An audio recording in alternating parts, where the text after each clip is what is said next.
Greetings, everyone. This is Bill Evans, War Room.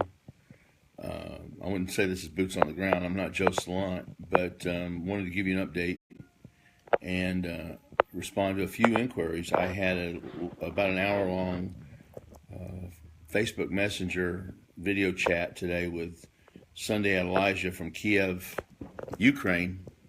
And this is a phenomenal, interesting brother. He need to check out his bio. He left Nigeria, a village of 19 homes, and moved to Belarus, Russia, for a grant to study journalism. He'd only become a Christian 6 months previous.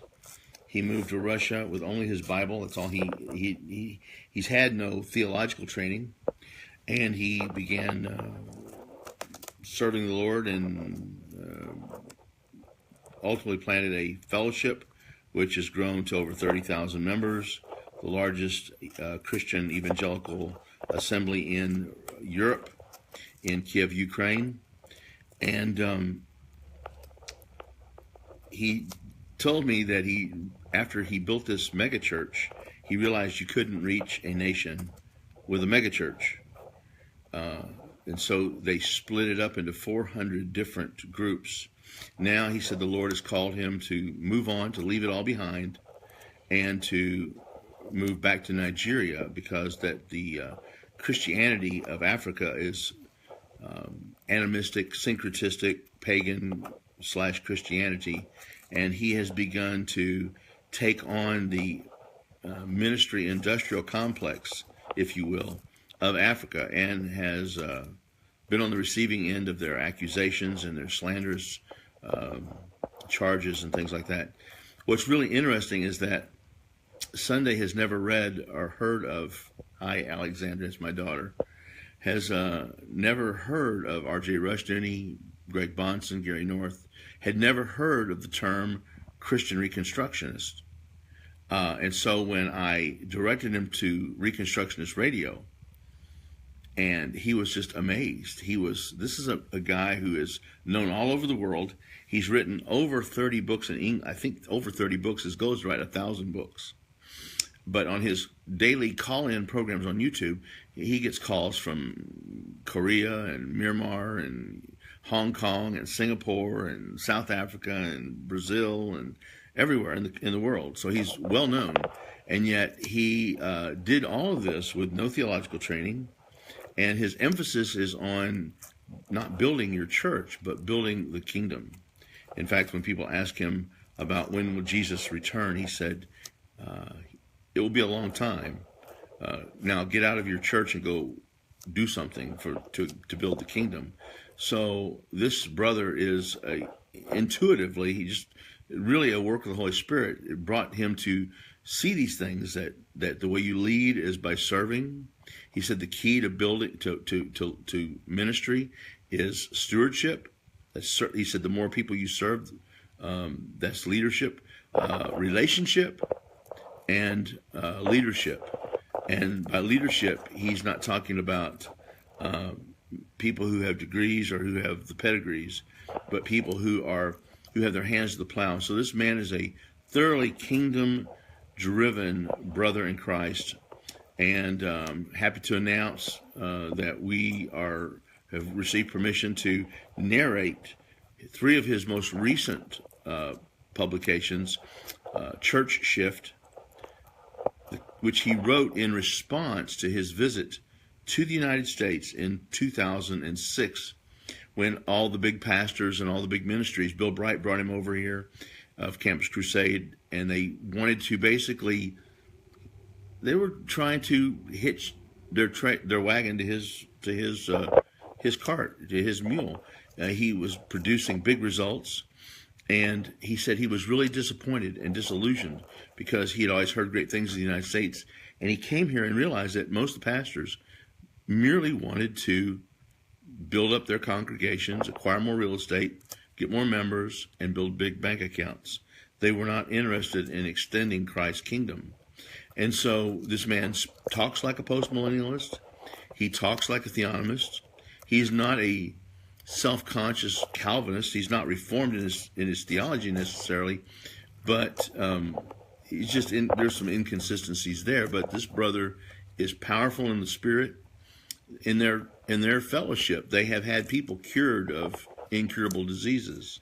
And he said, while he had not raised anyone from the dead, he said they've had some people raised from the dead in their ministry. Now, I realize that the cessationists in our number are going to instantly say, well, this is the work of Beelzebub or something.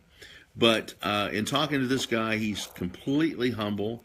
I didn't detect a big ego. He said he only lives in 10% of his home. He has the other part of his home, 90% of his home, he has people living with him. He said between 50 and 100 at a time that he's investing and pouring his life into. Interestingly enough, his second book, Kingdom Driven Life,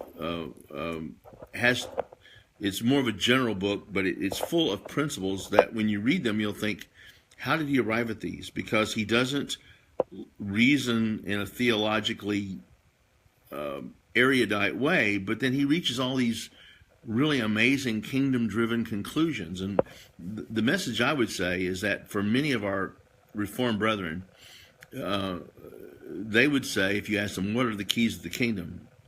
That the keys of the kingdom are some sort of apostolic, this is a special privilege or spiritual authority that Christ gave to pastors and teachers and elders through the apostles to bind and loose and who forgive sins and excommunicate. And they see this as the keys to the kingdom.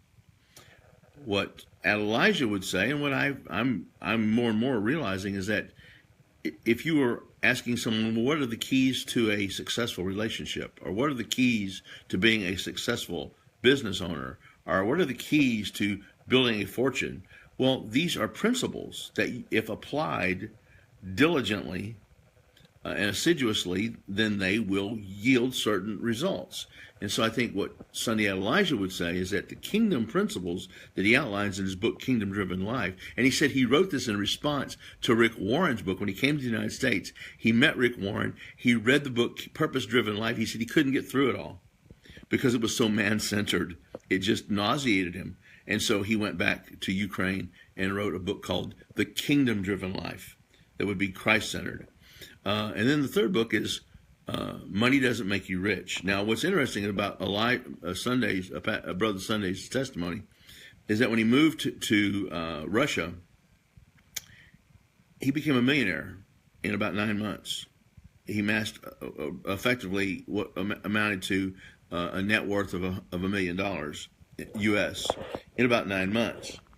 And then in his fellowship, his assembly, they have produced about 200 millionaires. Now, why is that relevant? Well, because he doesn't see money as a means of keeping score.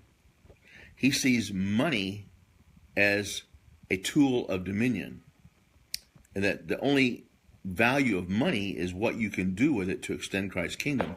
And when we began to use these same phrases and talk about the things that we talk about routinely on Reconstructionist Radio and in our circles, we were completely in sync with one another.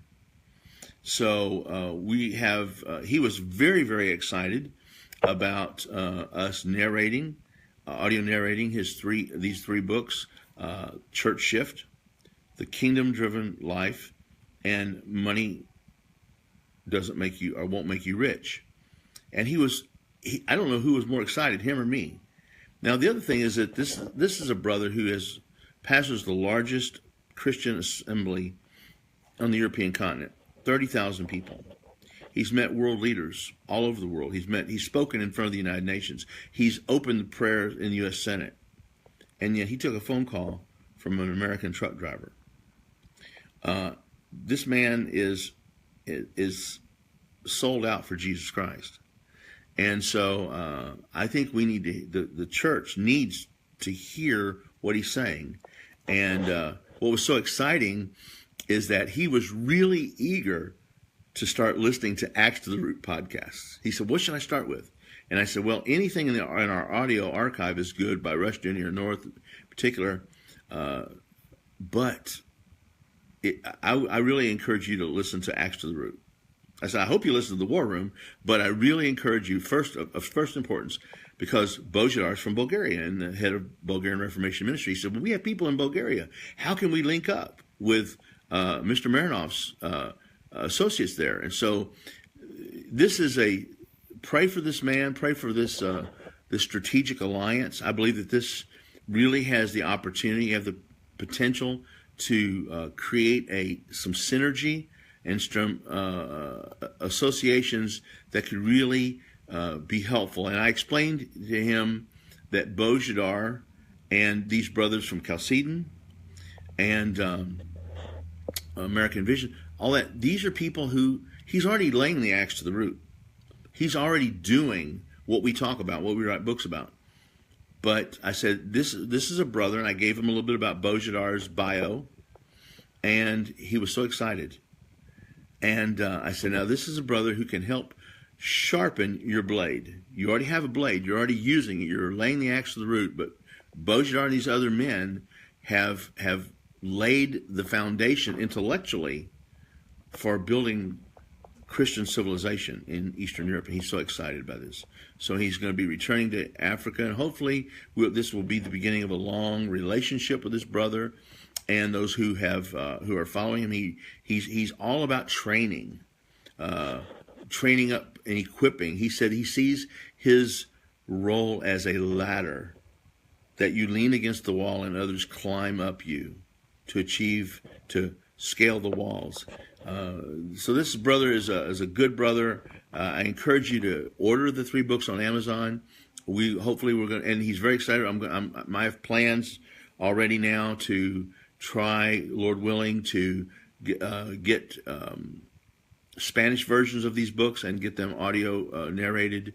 I've got a person with a professional voice, a friend who's professional radio personality, to perhaps narrate his books in English. And we got other contacts who we're going to try to, if necessary, pay some visiting scholars to narrate these books in some other languages, Chinese and perhaps Arabic, some other languages. So big things. Also, I have an interview upcoming with Chuck Baldwin. Some of you may know that Chuck was a Constitutional Party candidate for the United States. He is. We're going to be talking about how to liberate the church in America from the restrictions of Christo-Zionism and dispensationalism. Many Reconstructionists know what how that is basically rendered impotent and apathetic towards invading the gospel. But again, Sunday Adelaja, that was the big news today, is that just everything that we shared, we were in total sync with one another. And he was so excited to know. He said, I didn't know there were Christians like that in America. He thought that America was all the mega church pastors that were we referred to. And when I used the term ministry industrial complex, I thought he was going to fall off his chair. He was laughing so much. So very exciting developments here at Reconstructionist Radio. Continue to pray and get those books.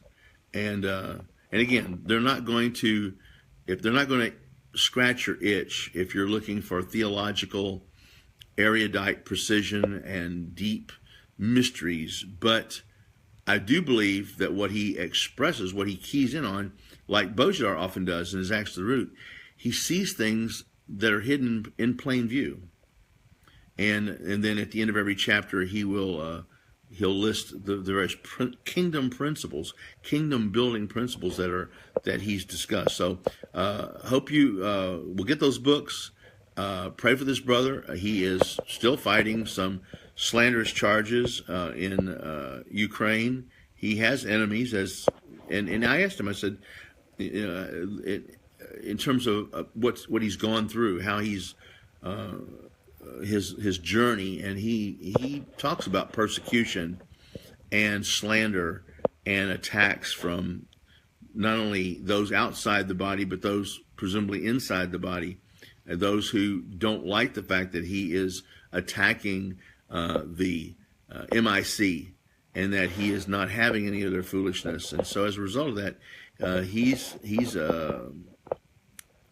gotten their ire. He's been on the receiving end of their attacks as well. So anyway, just wanted to, first day I've had off the truck for a few years.